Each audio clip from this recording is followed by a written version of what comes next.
As montanhas sempre lançaram seus feitiços sobre nós. Mundos gelados, feitos de gelo e rocha, moldados e entalhados pelo tempo. Mas nas sombras de seus picos, a vida se agarra com obstinação ao que nos parece ser uma vida severa.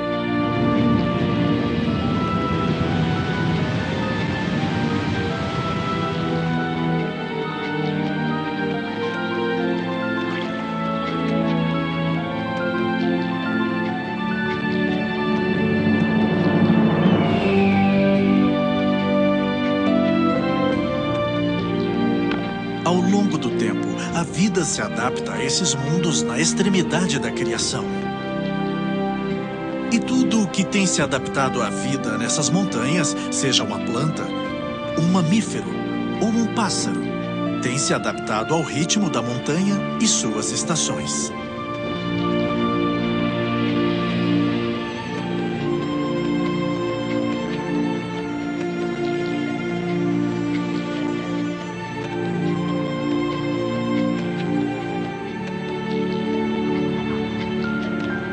Mas as montanhas vivem em uma escala diferente de tempo, que não é medido em estações, e sim em dezenas ou milhões de anos. De todos os mundos montanhosos entre nós, os mais famosos são os Alpes da Europa. Mas na Terra, há 4 cadeias de montanhas chamadas Alpes. E não podiam ser mais diferentes. Os 4 Alpes. Versão brasileira, Estúdio Gábia, São Paulo. Ninguém tem certeza de como a palavra Alpes se originou. Ela pode significar branco ou talvez alto, mas as primeiras montanhas a serem chamadas de Alpes foram aquelas que se estendem pelo continente europeu. A águia dourada é a ave da montanha. Aqui ela vive, caça e morre.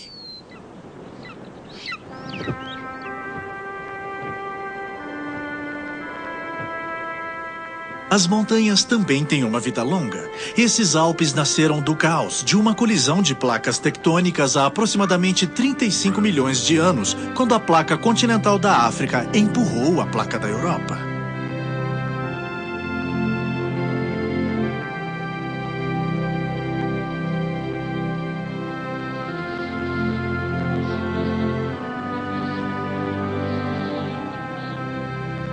Esses Alpes europeus ainda estão se elevando, impulsionados para cima pelas forças internas do planeta.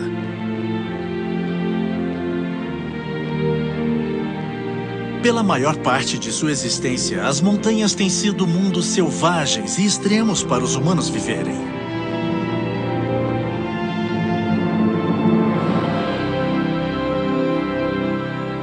Mesmo assim, foram os humanos que trouxeram a palavra Alpes quando atravessaram o mundo em exploração.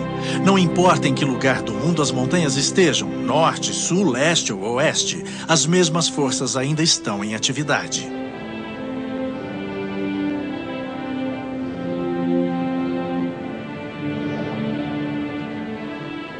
As montanhas podem ter nascido de forças titânicas, mas a morte delas é lenta e ritmada. Através das eras, suas rochas são gastas gradualmente pelas forças constantes da erosão.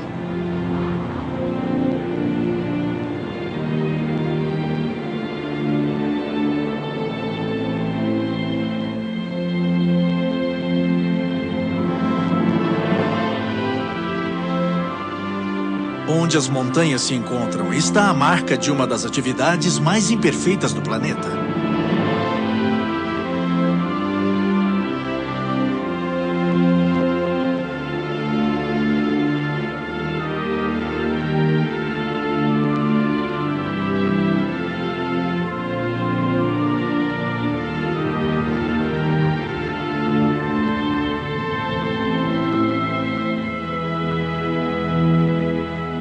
A água é uma das maiores forças em atividade. A rocha sólida de uma montanha é cortada por rios de gelo. E quando o gelo derrete, a água que é liberada também gasta a rocha.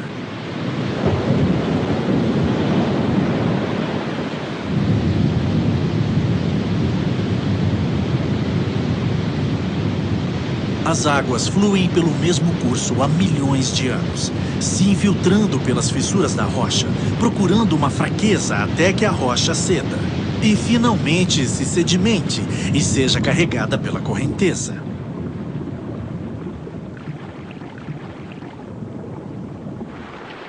No pé dos Alpes, onde as águas correm lentas e começam a fluir com mais calma, vive um animal que poucas pessoas pensariam que fosse um animal alpino. É a lontra europeia, e o macho guarda seu território de água potável com bravura.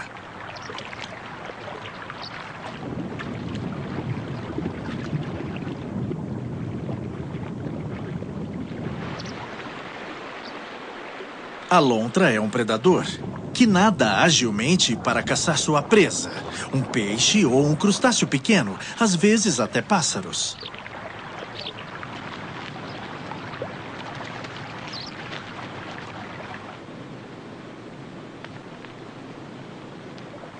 Com membranas nos pés, a lontra é perfeitamente adaptada à vida aquática e elas podem usar seus longos pelos para sentir o movimento da presa sob a água.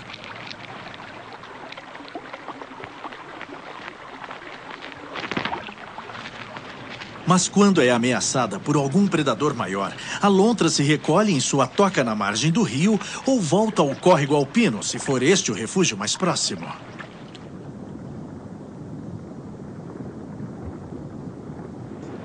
Em outro córrego alpino, vive um animal tão similar e, mesmo assim, muito diferente da lontra. O ornitorrinco com bico de pato da Austrália, do outro lado do mundo.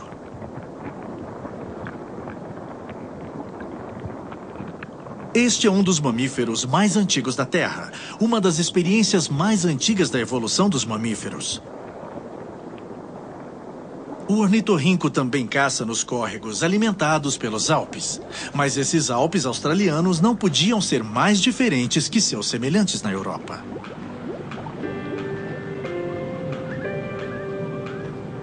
Não há mais picos altos e cortantes, somente o que restou das altas montanhas que estavam aqui.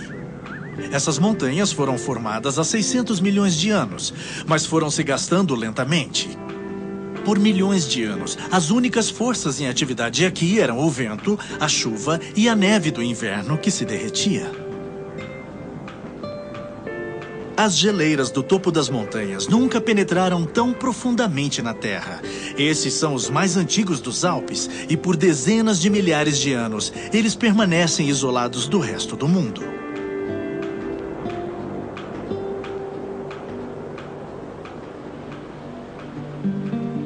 E foi esta isolação que deu à Austrália essas espécies únicas de plantas e animais.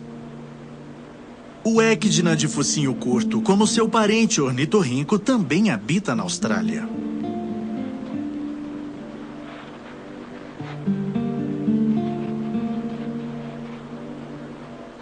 Para o Ecdna, como ele procura por formigas sob a neve, o curto e relativamente suave inverno australiano é meramente um inconveniente. Mas para o norte é totalmente diferente. A montanha dos macacos? Sim. Estes macacos japoneses no extremo norte da ilha de Honshu são os primatas mais setentrionais, fora os humanos.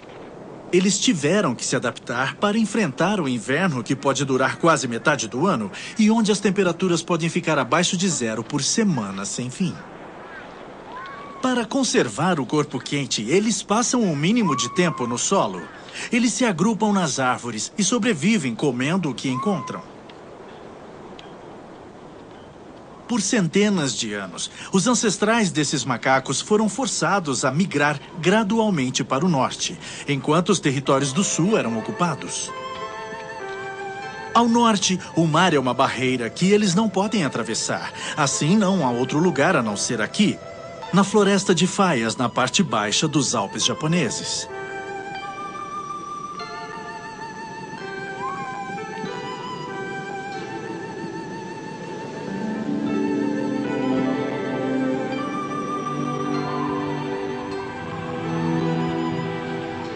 É um país severo, e para eles sobreviverem, o bando confia no conhecimento das fêmeas mais velhas. Ela passou a vida toda desse lado da floresta e conhece isso muito bem.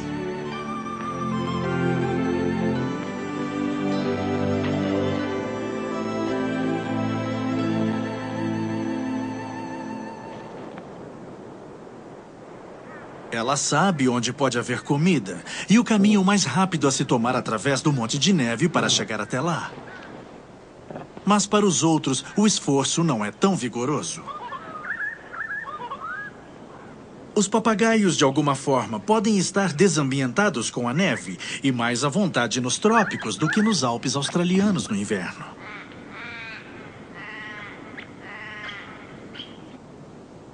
A árvore predominante na Austrália é o eucalipto. Há mais ou menos umas 800 espécies e elas permanecem verdes por todo o ano, não importando onde estejam, até mesmo na neve.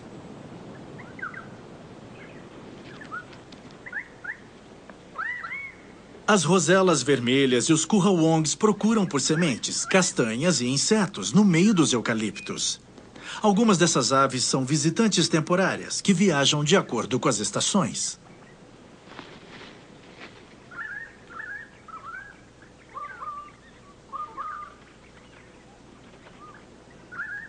Mas alguns ficam aqui o ano todo.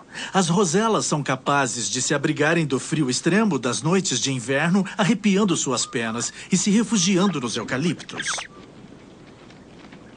Mas estes papagaios ainda têm que se aventurar na neve enquanto procuram por sementes caídas. Mas de alguma maneira eles não parecem estar em casa. Esses papagaios são muito diferentes. O papagaio da Nova Zelândia, conhecido por seu canto característico, é o único papagaio no mundo a viver não somente na neve, como também nas árvores. Os Alpes da Nova Zelândia são os mais jovens entre os 4 Alpes, formados há 7 milhões de anos. Então, há 2,5 milhões de anos, as geleiras avançaram quando começou uma era do gelo. O gelo dominou a parte sul dessas ilhas na Nova Zelândia e forçou as espécies antigas, como o papagaio da Nova Zelândia, a se adaptar aos novos desafios.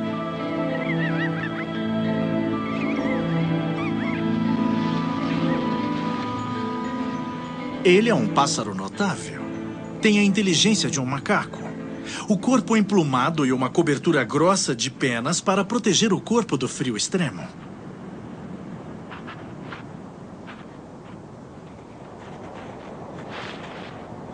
E estranhamente para um pássaro, ele caminha muito bem, especialmente no gelo. Em seus pés, há esporões que ele usa como um grampo natural para o gelo. No inverno, esses pássaros possuem penas grossas em seus pés para ajudar nos declives congelados. Os platôs altos dos Alpes europeus, expostos a ventos cortantes, são ambientes extremos, especialmente no inverno. Poucos pássaros se adaptaram à vida aqui. O ptármiga, ou perdiz nival, é um desses. Na verdade, eles passam a maior parte da vida a 1.400 metros.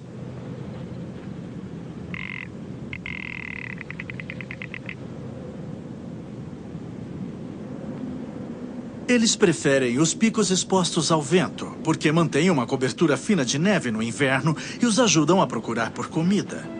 A plumagem de inverno serve como um abrigo, assim como uma camuflagem para enganar os predadores.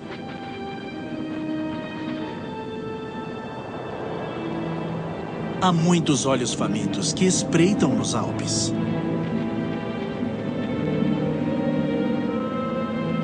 Nesse mundo impiedoso, predadores e presas se adaptaram. A cabra montanhesa e animais semelhantes podem ser obrigados a subir cada vez mais para escapar das alcateias de lobos.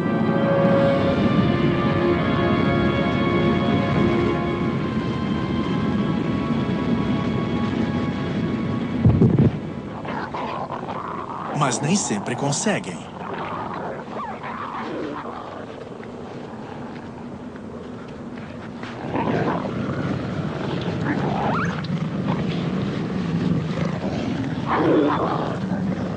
Esses montes altos são lugares frios e desertos. No limite da vegetação, as coníferas oferecem pouca proteção para a cabra ibex. Uma especialista em altitude, muito acostumada com os montes íngremes e traiçoeiros. Elas passam a maior parte do tempo nas alturas. Aqui podem tirar vantagem dos raios